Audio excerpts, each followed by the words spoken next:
Hello दोस्तों, स्वागत है आपका एक नई वीडियो में। दोस्तों आज की ये वीडियो बहुत इंटरेस्टिंग होने वाली है। दोस्तों आज की ये वीडियो अगर आपने देख ली तो 5 नंबर बिल्कुल आपके तुरंत पक्के हो जाएंगे, क्योंकि आज की इस वीडियो में मैं समांतर प्लेट संधारित्र की धारिता के सूत्र का निगमन करवाने वाला हूं, जो कि बोर्ड एग्जाम की दृष्टि से बहुत इम्पॉर्टेंट डेरिवेशन है। ये लगभग हर बार 5 नंबर में प्रूफ पूछा ही जाता है, तो बहुत इम्पॉर्टेंट प्रूफ है। तो वीडियो को लास्ट तक देखना है, बिल्कुल भी स्किप नहीं करना है। अगर आप लोग स्किप कर देंगे तो समझ लीजिए आपको समझ में नहीं आएगा। ठीक है, तो लास्ट तक देखिए, सब कुछ समझ में आएगा। आज के बाद आपको दूसरी वीडियो देखने की ज़रूरत नहीं पड़ेगी। ठीक है, बिल्कुल समझाऊंगा जीरो लेवल से। तो सबसे पहले समझाते हैं ये चित्र क्या है, उसके बाद पूरा डेरिवेशन समझेंगे। ठीक है, तो यहाँ पर देखिए, एक ये P1 प्लेट है और एक ये P2 प्लेट है। ठीक है, तो इसमें लिखना क्या है, माना एक P1 प्लेट है व P2 प्लेट है, जिनके बीच की दूरी कितनी है, स्मॉल d है। ये यहाँ से यहाँ तक की दूरी कितनी है, स्मॉल d है। ठीक है, तो इतना आपको समझ में आ रहा है। प्लेट P1 और P2 दो प्लेटें हैं जिनके बीच की दूरी स्मॉल d है। ठीक है, अब उसके बाद क्या लिखेंगे कि प्लेट P1 पर प्लस Q आवेश दिया जाता है। ठीक है, ये प्लेट P1 पर प्लस Q आवेश दिया जाता है, तो क्या होता है, प्रेरण के द्वारा प्लेट P2 पर माइनस आवेश आ जाता है। ठीक है, सबसे पहले प्लेट P1 को प्लस Q आवेश दिया जाता है, प्रेरण के द्वारा प्लेट P2 पर माइनस Q आवेश आ जाता है। चूँकि अब इसमें लिखेंगे, चूँकि प्लेट P2 तार द्वारा पृथ्वी से जुड़ी हुई है। ठीक है, तो प्लेट P2 के जितने भी इलेक्ट्रॉन होंगे वो पृथ्वी में चले जाएंगे, क्योंकि पृथ्वी एक प्रकार का सुचालक है। ठीक है, इसमें इलेक्ट्रॉन चले जाएंगे। अब यहाँ पे क्या बचेगा, बराबर मात्रा में जितने ज़्यादा होंगे वो चले जाएंगे। अब यहाँ पे प्लेट P1 व P2 पर बराबर मात्रा में धनात्मक तथा ऋणात्मक आवेश बचेगा। इतना आपको समझ में आया? नहीं समझ में आया फिर से समझिए। एक माना एक P1 प्लेट है और एक P2 प्लेट है, जिनके बीच की दूरी स्मॉल d है। ठीक है, और माना सबसे पहले प्लेट P1 पर प्लस Q आवेश दिया जाता है, तो प्रेरण के द्वारा प्लेट P2 पर माइनस Q आवेश आ जाता है। चूँकि प्लेट P2 तार द्वारा पृथ्वी से जुड़ी है, अतः प्लेट P2 के इलेक्ट्रॉन पृथ्वी में चले जाते हैं। तो अब प्लेट P1 व प्लेट P2 पर बराबर मात्रा में धनात्मक व ऋणात्मक आवेश बच जाता है। ठीक है, और इसके मध्य में जो परावैद्युतांक भरा होता है उसको हम K मान लेते हैं। तो सबसे पहले इसमें हम यहाँ से ये लिखेंगे, यदि प्लेटों के मध्य भरे गए पदार्थ का परावैद्युतांक K हो, यदि इसके मध्य भरे गए पदार्थ का परावैद्युतांक K हो, ये हमको मानना है। आप लिखना चाहें तो लिख भी सकते हैं। ठीक है, तो यहाँ से लिखेंगे, इस स्थिति में वैद्युत क्षेत्र की तीव्रता, जब वैद्युत क्षेत्र की तीव्रता निकालेंगे तो इसका सूत्र होता है E बराबर sigma upon K epsilon not. ठीक है, तो यहाँ पर आपको सिग्मा पता होना चाहिए। सिग्मा क्या होता है, तो सिग्मा बराबर आप लिख लीजिए Q अपान A होता है। ये एक फार्मूला होता है। सिग्मा होता है पृष्ठ घनत्व। पृष्ठ घनत्व की परिभाषा होती है एकांक क्षेत्रफल में वितरित आवेश की मात्रा को पृष्ठ घनत्व कहते हैं। ठीक है, तो ये हमको सिग्मा का सूत्र होता है Q अपान A, तो ये हमको इसमें सिग्मा की जगह पे रख लेना है। तो यहाँ से हम लिखेंगे E बराबर क्या हो जाएगा, सिग्मा की जगह पे हमको Q अपान A रखना है, तो सबसे पहले लिखेंगे Q और नीचे था क्या, K एप्सिलॉन नॉट और A। ठीक, ये हमने लिख लिया। इसको हम मानते हैं समीकरण 1। ठीक है, इसको हम मान लेंगे समीकरण 1। तो इसको समीकरण जब 1 मानेंगे, उसके बाद हम लिखेंगे, यदि प्लेटों के मध्य की दूरी स्मॉल d है। क्या लिखेंगे, यदि, देखिए, यदि प्लेटों के मध्य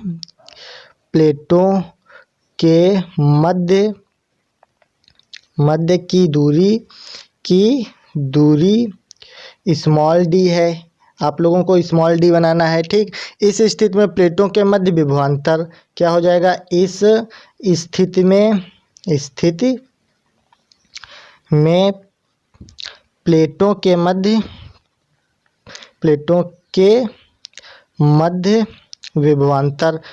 विभवांतर क्या निकालेंगे, अब देखिए विभवांतर। ठीक है, इतना लिखेंगे।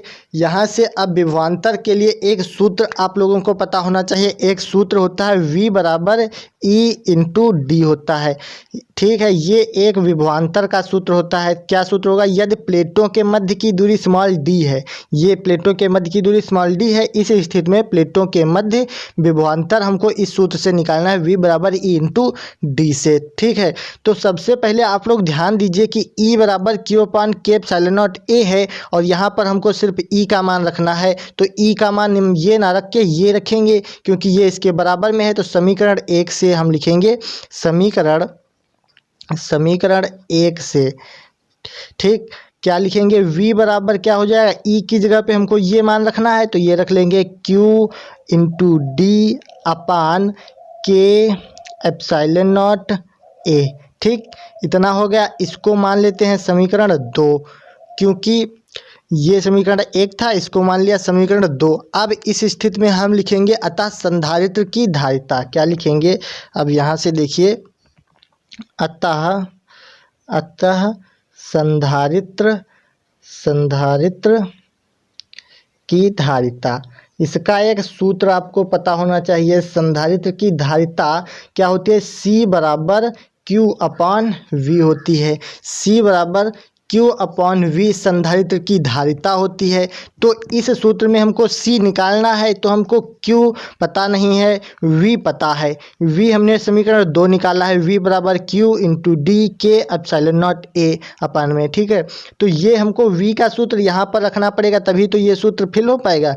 तो यहाँ से हम क्या लिखेंगे? C बराबर Q तो ऊपर है, Q ऊपर रहने देंगे। V की जगह पे हमको ये सूत्र रखना है। V की जगह पे क्या रखेंगे? Q into D upon K epsilon not A, क्योंकि ये हमको पूरा सूत्र रखना था। ये बटे में V है, तो हमने पूरा सूत्र बटे में रख लिया है, ठीक है। तो आपको ये पता है, ये देखिए बटे में है दोनों, तो ये कट जाएंगे, ठीक है। ये ऊपर है, ये नीचे, दोनों कट गए। अब क्या होगा? यहाँ पर इसको हम 1 मानते हैं और ऊपर 1 होता है। अब इसको इससे गुणा करेंगे और इसको 1 से गुणा करेंगे, तो क्या हो जाएगा? C बराबर यहाँ से निकलेगा C बराबर K epsilon not A upon D। ये सूत्र यहाँ से निकल आएगा। ये कैसे निकलेगा अभी आपको समझ में नहीं आया? देखिए, सबसे पहले Q था, कोई भी संख्या हो उसके बटे में 1 होता है हमेशा, तो Q के बटे में हमने 1 मान लिया, ठीक है। तो अब इसको हम क्या करेंगे? 1 से गुणा करेंगे और इसको जो है ऊपर वाली संख्या से गुणा करेंगे। तो ऊपर Q था तो कट गया, तो Q की जगह पे अब ये सारा आ गया, और नीचे 1 था तो 1 से इसको D को गुणा करेंगे तो सिर्फ D बचेगा, ठीक है। इतना जब निकाल लिया तो इसी को हम मात्रक इसका लिख देंगे फैरड। बस यही संधारित्र की धारिता के सूत्र का निगमन हो गया, ठीक है। अब इसमें कुछ स्थितियां संभव होती हैं। यहाँ पर एप्सिलॉन नॉट आपको पता होना चाहिए, निर्वात की विद्युतशीलता है। एप्सिलॉन नॉट क्या है? निर्वात की विद्युतशीलता है। इसमें 2-3 स्थितियां बनती हैं, वो कौन सी होती हैं? तो इसमें पहली स्थिति हम लिखेंगे C बराबर क्या हो जाएगा? C अनुक्रमानुपाती A। जब C अनुक्रमानुपाती A होगा, इस स्थिति में प्लेटों का क्षेत्रफल बढ़ाकर संधारित्र की धारिता बढ़ाई जा सकती है। क्या होगा? यानी कि C अनुक्रमानुपाती A है, तो इस स्थिति में प्लेटों का क्षेत्रफल जो है A, इसको हम बढ़ाकर संधारित्र की धारिता को बढ़ा सकते हैं। उसके बाद दूसरी स्थिति क्या होती है? C अनुक्रमानुपाती 1/D। तो 1/D का मतलब क्या है? प्लेटों के बीच की दूरी को कम करके हम संधारित्र की धारिता को बढ़ा सकते हैं। और एक तीसरा सूत्र बनता है, दूसरा सूत्र यहाँ से बनेगा C अनुक्रमानुपाती K, यानी कि परावैद्युत पदार्थ की मात्रा को हम बढ़ा करके भी संधारित्र की धारिता को बढ़ा सकते हैं। तो ये तीनों पॉइंट आपको समझ में नहीं आए तो समझिए फिर से। देखिए, C अनुक्रमानुपाती A होता है, इसका मतलब यह है कि A जो है क्षेत्रफल को जब हम बढ़ाएंगे तो संधारित्र की धारिता बढ़ेगी। तो यहाँ से सी अनुक्रमानुपाती 1/d होता है। 1/d का मतलब यानी कि जब प्लेटों के बीच की दूरी को हम कम करेंगे तो यहाँ पर संधारित्र की धारिता बढ़ेगी, और यहाँ पर जब परावैद्युतांक की मात्रा हम बढ़ाएंगे तब यहाँ पर संधारित्र की धारिता बढ़ेगी। तो ये 3 स्थितियाँ इसमें संभव होती हैं। ठीक है, तो ये तीनों स्थितियाँ आपको याद रखना है, और ये सूत्र आपको एक बार फिर से समझाते हैं।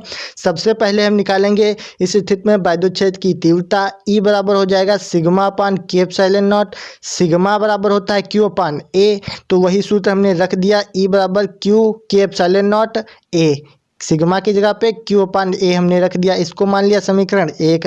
अब लिखेंगे यदि प्लेटों के मध्य की दूरी स्मॉल d है, इस स्थिति में प्लेटों के मध्य विभवांतर, जब स्मॉल d है तो विभवांतर का सूत्र होता है V बराबर E इंटू डी। तो यहाँ पर समीकरण 1 से हम E का मान रख लेंगे, तो E का मान हमने निकाला था E बराबर Q upon K epsilon not A, तो वही हमने रख लिया V बराबर Q K upon K epsilon not A into D, इसको मान लिया समीकरण 2। अतः संधारित्र की धारिता का सूत्र होता है C बराबर Q अपॉन V, तो इससे हम निकालेंगे C बराबर Q, और ये पूरा सूत्र V की जगह पे रख देंगे। जब ये रख दिया, इस Q कट जाएगा, और Q के नीचे हम 1 मानेंगे, इसको गुणा करेंगे, ऊपर चला जाएगा, यानी कि D को 1 से गुणा करेंगे, D बचेगा, और इसको Q से गुणा करेंगे, Q कट गया, तो यहाँ पे यही आ जाएगा। तो ये सूत्र पूरा निकल कर आ जाता है। ठीक है, तो उम्मीद करते हैं अब तो सब कुछ समझ में आ गया होगा। अगर वीडियो ज़रा सा भी हेल्पफुल लगी हो तो वीडियो को लाइक कर दीजिए, और चैनल पर नए हो तो सब्सक्राइब कर लीजिए। थोड़ी सी हमारी भी हेल्प कर दीजिए, चैनल को ग्रो करवा दीजिए। फटाफट आपको बहुत सारा कंटेंट मिलता रहेगा। तो चलिए मिलते हैं इसी प्रकार की एक नई वीडियो के साथ। तब तक के लिए जय हिंद, वंदे मातरम।